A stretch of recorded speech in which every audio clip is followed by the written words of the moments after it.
Squier Bullets were once pretty good guitars. Stick with me and I'll explain.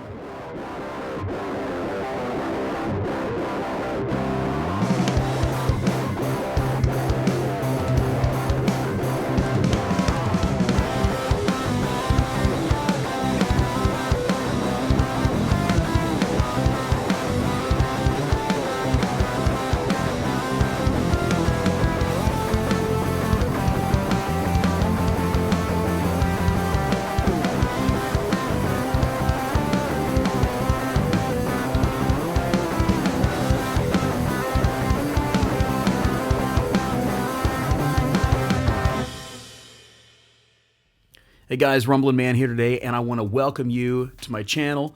If this is your first time, and if you've been here before, welcome back. The Rumblin' Man channel is a guitar and bass channel in which we look at all the gear we can as relates to guitar and bass. Now, the series that this video is a part of is a playlist right here on YouTube called my Vintage Artifacts playlist. And this is a series of videos in which we take a look at older guitars and basses that are no longer made. Some will be really old, some just kind of old, but they all have a really cool story to tell and they're worth celebrating. So we check them out right here on this Vintage Artifacts playlist. The guitar I'm holding right now is what I believe to be a 1983 made in Japan Squier Bullet H2 guitar. Really nice, solid wood body.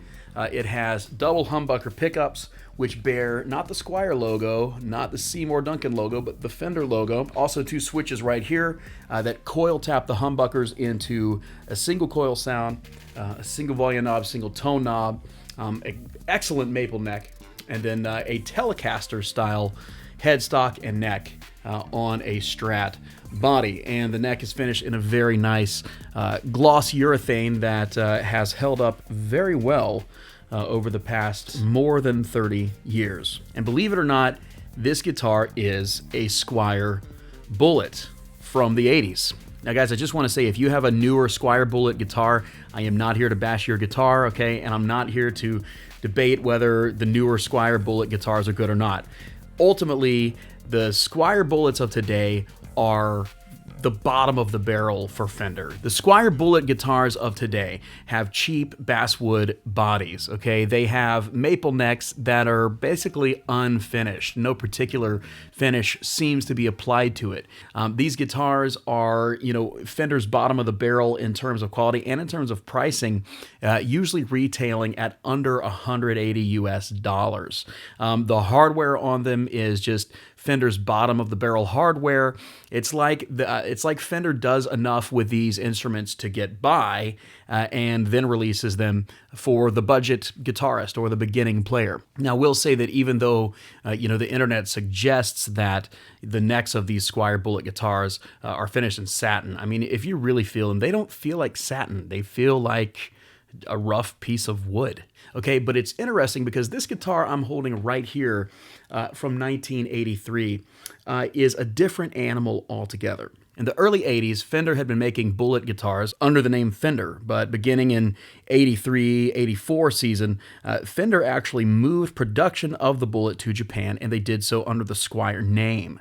This was actually the first year that Squier guitars partnered with Fender. And that continues to this day with Fender owning Squier and producing them as their more affordable brand. These Squier Bullets from the 80s, however, are so much different from today's Squier Bullet guitars. They were meticulously manufactured in Japan. Now, Japan, if you don't know already, Japan is famous for making great guitars. Fender Japanese guitars are very sought after. And in fact, older Squier Japanese guitars are very sought after by guitar players and collectors. And these were very high quality guitars, built with Japanese craftsmanship. They use select woods and strong metals. The neck is an excellent rock maple and is virtually the same as an early 80s USA neck. In fact, on internet forums, there are a lot of people that say that they seek after these particular necks to use on their USA Fender guitars. I mean, these necks are really popular and really sought after.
So do you have any experience with the old Japanese Squiers? Have you played one of these?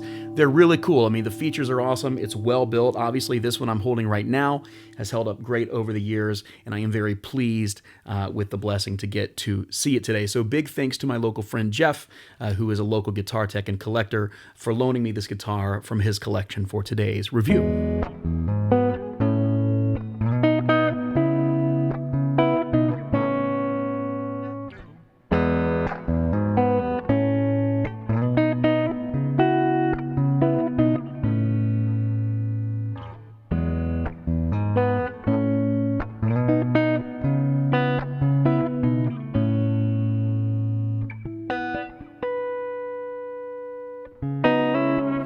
For guitar effects and amp modeling in today's video, I used a Zoom G3XN multi-effects unit for guitar. So if you like the sounds, check out the link in the description of this video where you can pick one of these up, or check out my full review and series of these right here on YouTube. A really great unit.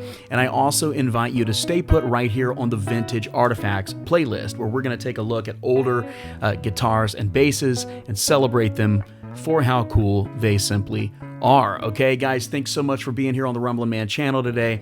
I hope you enjoyed this video. If you have experience with older made in Japan Squiers or older Squier Bullet guitars, let's chat about them in the comments. I would definitely love some more info myself, so go on and hit me up. Also, if you enjoyed today's demos, give me the thumbs up button, and make sure you subscribe to the Rumblin' Man channel, where we have plenty of guitar and bass related content coming out. Okay, God bless you guys. Thanks so much for checking out this video today, and I will catch you on the next one.